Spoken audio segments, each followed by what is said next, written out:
Bonjour, voilà comment bien débuter un montage sur DaVinci à l'IFCAM. Alors, on va d'abord regarder mes rushs qui sont ici.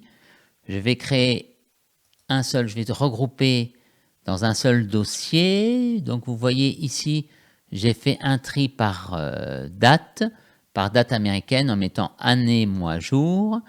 Et par contre, je n'ai pas renommé les plans, c'est vraiment déconseillé parce que vous avez le risque d'avoir deux fois le même nom et en plus on renomme beaucoup plus rapidement dans DaVinci. Donc voilà, donc par contre là j'ai fait des dossiers par rapport à une unité de séquence. Voilà. Sur ce dossier, sur ce disque dur, à la racine du disque, je vais créer un nouveau dossier que je vais appeler base DaVinci. Si vous voulez, vous pouvez donner votre nom. Je vais appeler base DaVinci Manu. Ce dossier-là, vous allez le créer une seule fois et normalement, il vous servira pour tous vos projets.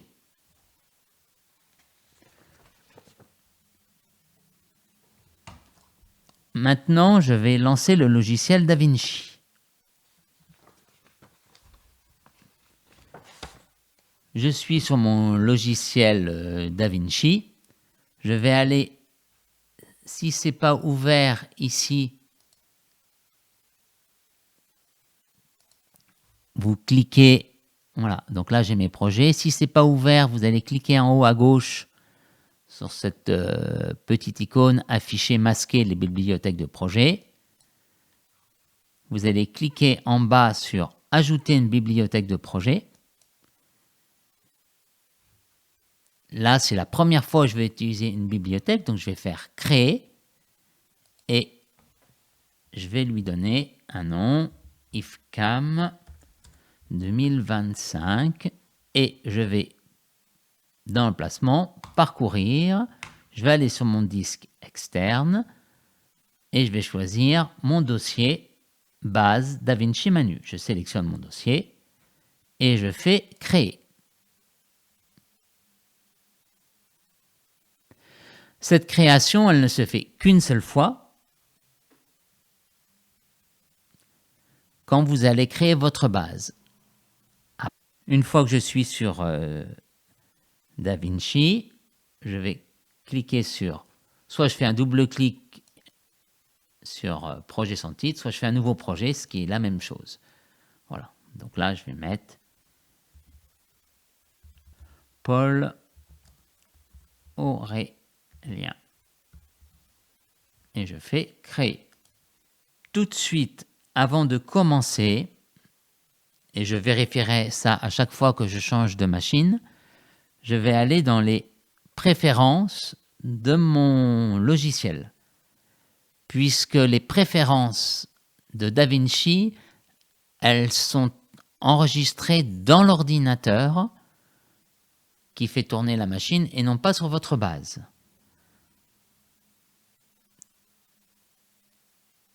Donc je vais commencer par aller sur menu DaVinci Resolve, en haut à gauche, puis préférences, espace de stockage, voilà, ici, et je vais aller cliquer sur ajouter,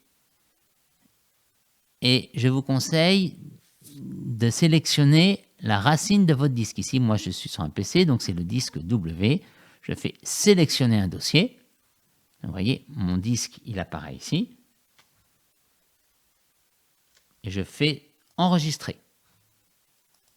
Maintenant, vous allez cliquer sur utilisateur, enregistrer et charger. Et de base, vous avez enregistrement continu qui est allumé. Je vous invite à décocher l'enregistrement continu.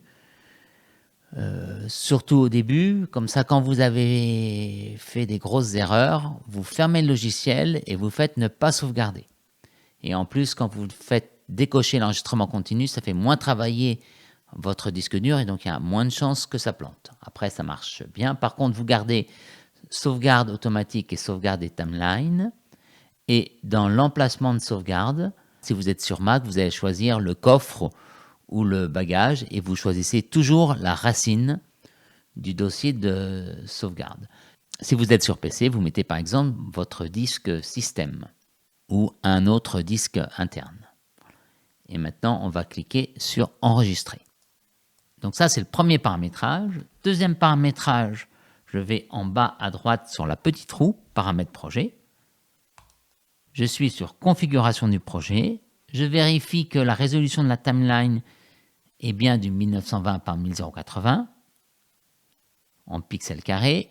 Très important, de base, DaVinci crée des projets en 24 images et vous allez travailler en 25 images. Donc je mets 25 ici.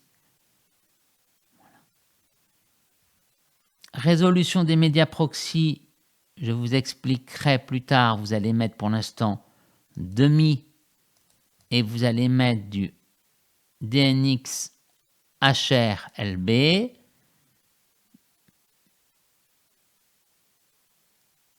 Et pour les médias optimisés, mais en fait on ne s'en sert pas, mais on va les mettre quand même. On va mettre DNX LB. Et puis pour le format du rendu, on va faire le DNX SQ. Voilà.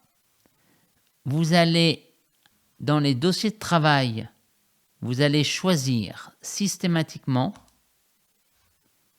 le disque, votre disque externe. Vous choisissez juste la racine. Hop, voilà, donc vous voyez, je choisis la racine.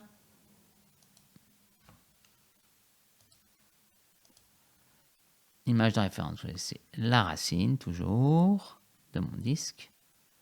Et je fais enregistrer. Et maintenant que j'ai fait ça, je fais sauvegarder. Je ferme le logiciel. Je relance le logiciel. Je recharge mon projet. Et si je n'ai pas de message d'erreur, c'est que ma configuration est bonne. Et donc maintenant, on va pouvoir commencer à importer les rushs. Et donc vous allez pouvoir commencer l'autre tuto.